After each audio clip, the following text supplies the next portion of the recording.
Part the third. The Enchanted Flower Garden. But how fared it with little Gerda when Kay never returned? Where could he be?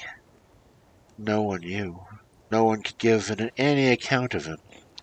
The boys said they had seen him fasten his sledge to another larger and very handsome one which had driven into the streets, and thence through the gates of the town. No one knew where he was, and many were the tears that were shed. Little Gerda wept much and long, for the boys said he must be dead. He must have been drowned in the river that flowed not far from the town. Oh, how long and dismal the winter days were now! At last came the spring, with its warm sunshine. "Alas, Kay is dead and gone," said little Gerda. "That I do not believe," said the sunshine. "He is dead and gone," she said to the swallows. "That we do not believe," returned they. And at last little Gerda herself did not believe it. "I will put on my new red shoes," she said one morning, "those which Kay has never seen, and then I will go down to the river and ask after him." It was quite early. She kissed her old grandmother, who was still sleeping, put on her red shoes, and went alone through the gates of the town towards the river. "Is it true," she said, "that thou hast taken my little playfellow away? I will give thee my red shoes if thou wilt restore him to me." The wavelets of the river flowed towards her in a manner which she fancied was unusual. She fancied that they were intended to accept her offer, so she took off her red shoes, though she prized them more than anything else she possessed, and threw them into the stream. But they fell near the shore, and the little waves bore them back to her, as though they would not take from her what she most prized, as they had not got little Kay. However, she thought she had not thrown the shoes far enough. So she stepped into a little boat which lay among the reeds by the shore, and, standing at the farthest end, threw them from thence into the river. The boat was not fastened, and her movements caused it to glide away from the shore. She saw this and hastened to get out, but by the time she reached the other end of the boat, it was more than a yard distant from the land. She could not escape, and the boat glided on. Little Gerda was much frightened and began to cry, but no one besides the sparrows heard her, and they could not carry her back to the land. However, they flew along the banks and sang as if to comfort her. "Here we are, here we are." The boat followed the stream. Little Gerda sat in it quite still. Her red shoes floated behind her, but they could not overtake the boat, which glided along faster than they did. Beautiful were the shores of the river, lovely flowers, stately old trees, and bright green hills dotted with sheep and cows were seen in abundance, but not a single human being. "Perhaps the river may bear me to my dear Kay," thought Gerda, and then she became more cheerful and amused herself for hours with looking at the lovely country around her. At last she glided past a large cherry garden, wherein stood a little cottage with a thatched roof and curious red and blue flowers. Well, red and blue windows. Two wooden soldiers stood at the door, who presented arms when they saw the little vessel approach. Gerda called out to them, thinking that they were alive, but they, naturally enough, made no answer. She came up to them, for the stream drifted the boat to land. Gerda called still louder, whereupon an old lady came out of the house, supporting herself on a crutch. She wore a large hat, with most beautiful flowers painted on it. "Thou poor little child," said the old woman, "the mighty flowing river has indeed borne thee a long, long way. And she walked right into the water, seized the boat with her crutch, and drew it to land, and took out the little girl. Gerda was glad to be on dry land again, although she was a little afraid of this strange old lady. Really a good cause. Come and tell me who thou art, and how thou earnest hither, she said. And Gerda told her all, and the old lady shook her head and said, And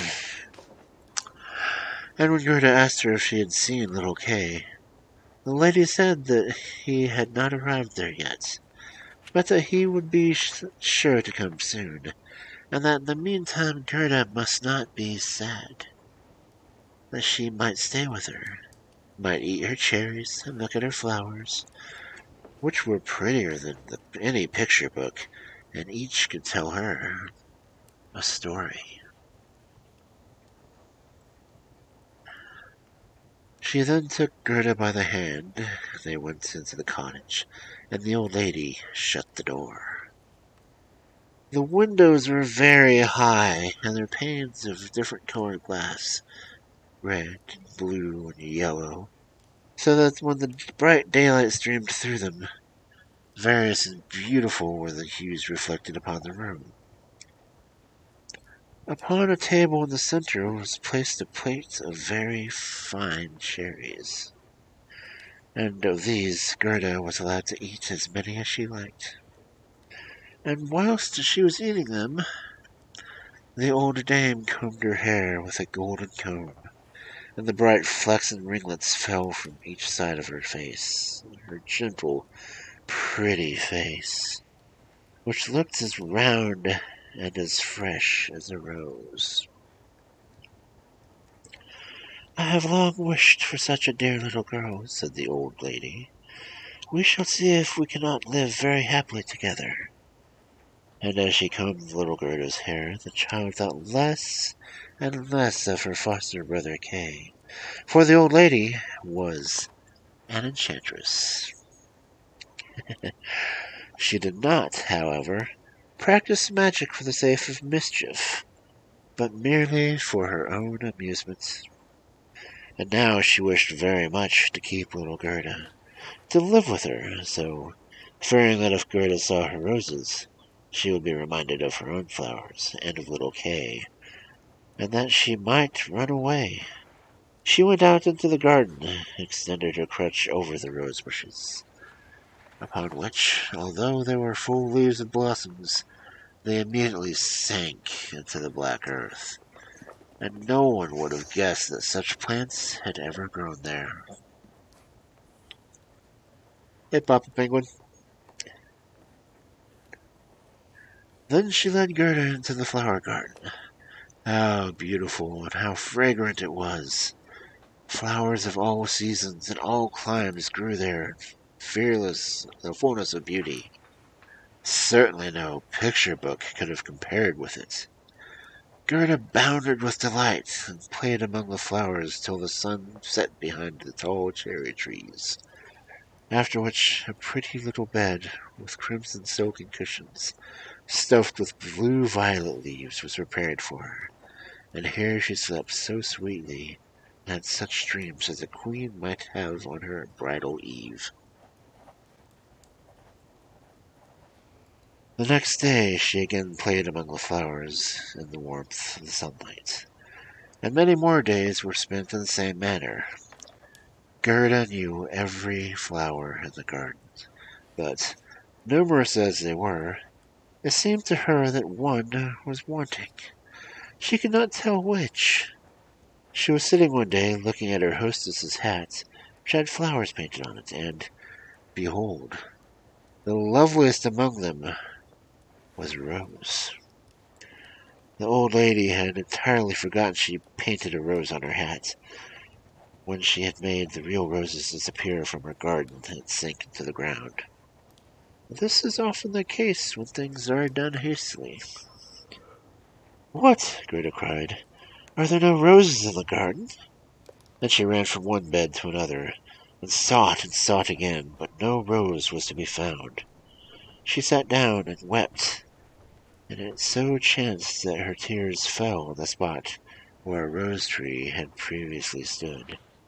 And as soon as her warm tears had moistened the earth, the bush shot up anew, as fresh and as blooming as it was before it had sunk into the ground. And Gerda threw her arms round it, kissed the blossoms, and immediately recalled to memory the beautiful roses at home, and her little playfellow Kay.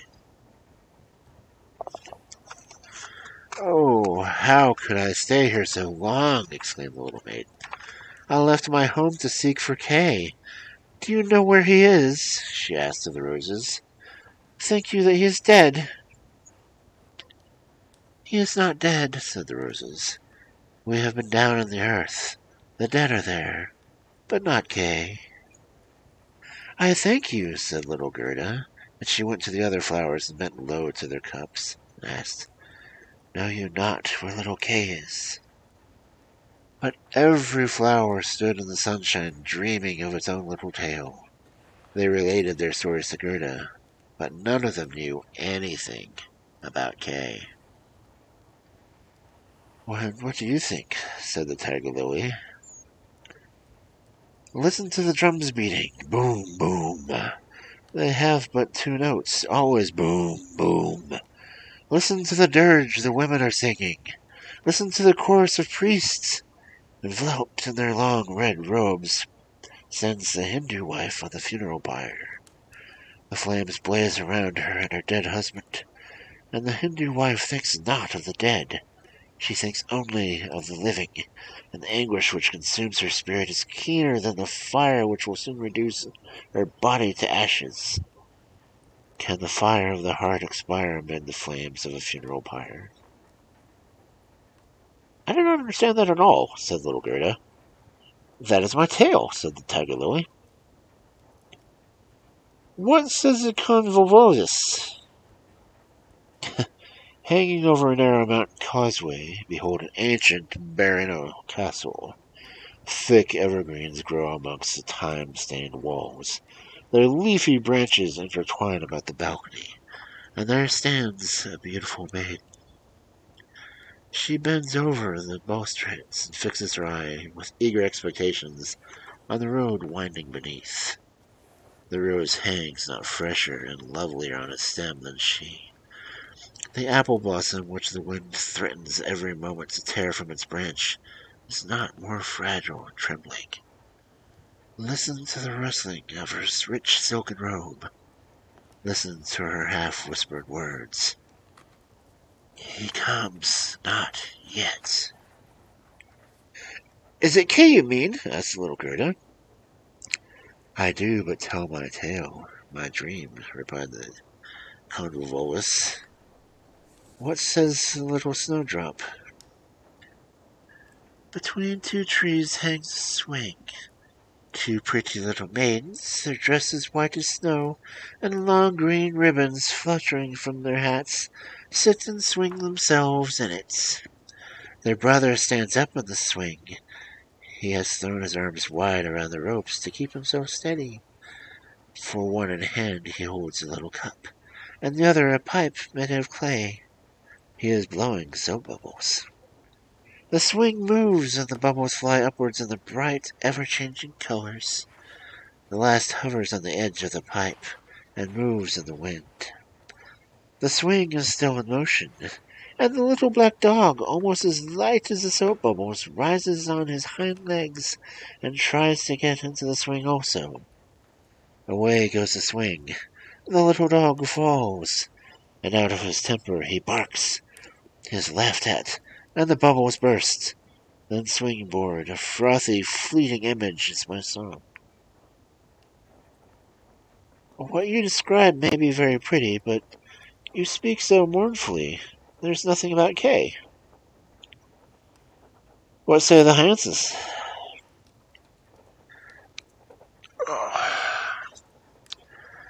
There were three fair sisters, transparent and delicate they were. The kirtle of one was red, that of the second blue, and the third pure white. Hand in hand they danced in the moonlight. beside a quiet lake. They were not fairies, but daughters of men. Sweet was the fragrance when the maidens vanished into the wood. The fragrance grew stronger. 3 buyers, whereupon Laith, the fair sisters, glided out of the depths of the wood and floated upon the lake. The glowworms flew shining around the little hovering lamps. Sleep the dancing maidens, or are they dead? The odor from the flowers tells us they are corpses. The evening bells peal out their dirge. You make me quite sad, said little Gerda. Your fragrance is so strong I cannot help thinking of the dead maidens.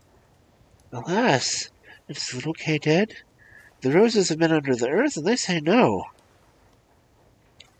Ding dong, ring the cancelous bells. We toll not for little Kay, we know him not, but we sing our own song, the only one we know. Gerda went to the buttercup, which shone so brightly among the smooth green leaves.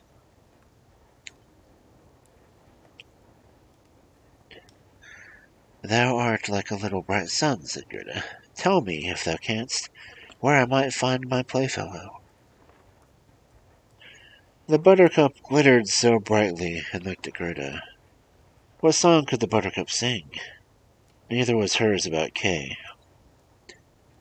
One bright spring morning the sun shone warmly upon a little courtyard. The bright beams streamed down to the white walls of a neighboring house, and close by grew the first yellow flower of spring, glimmering like gold in the warm sunshine.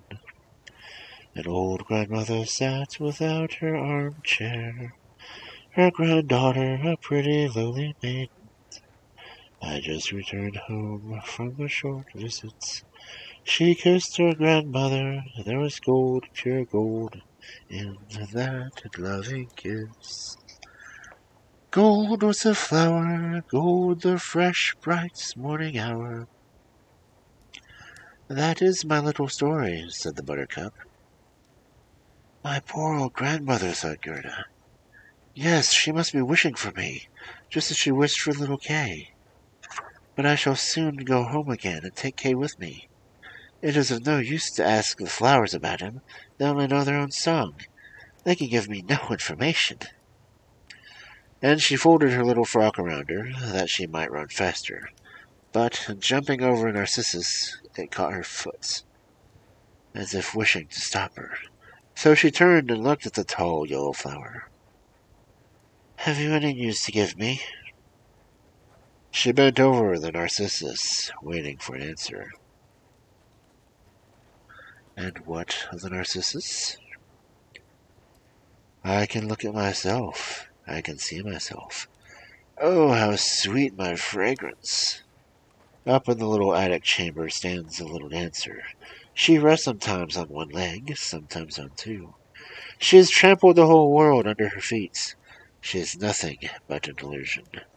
She pours water from her teapot once upon a piece of cloth she holds in her hand.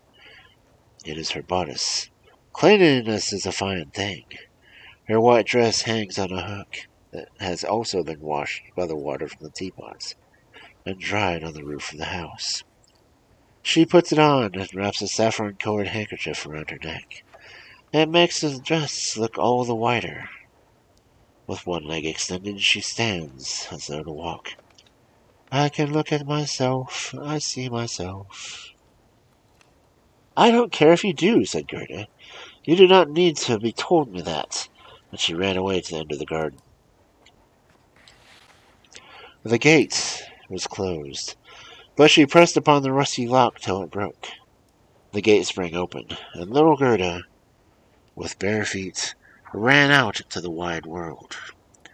3 times she looked back. There was no one following her. She ran till she could no longer run, and she sat down to rest upon a large stone. Casting a glance around, she saw that the summer was past. It was now late in autumn. Of course, she had not remarked this in the enchanted garden, where there were sunshine and flowers all year round. How long I must have stayed there, said little Gerda. So it is now autumn. Well, then, there's no time to lose, and she rose to pursue her way. Oh, how sore and weary her little feet! All around it looked so cold and barren. The long willow leaves had already turned yellow, and the dew trickled down from them like water. The leaves fell off the trees one by one. The sloe alone bore fruit, and its berries were sharp and bitter. Cold and gray and sad seemed the world to her that day.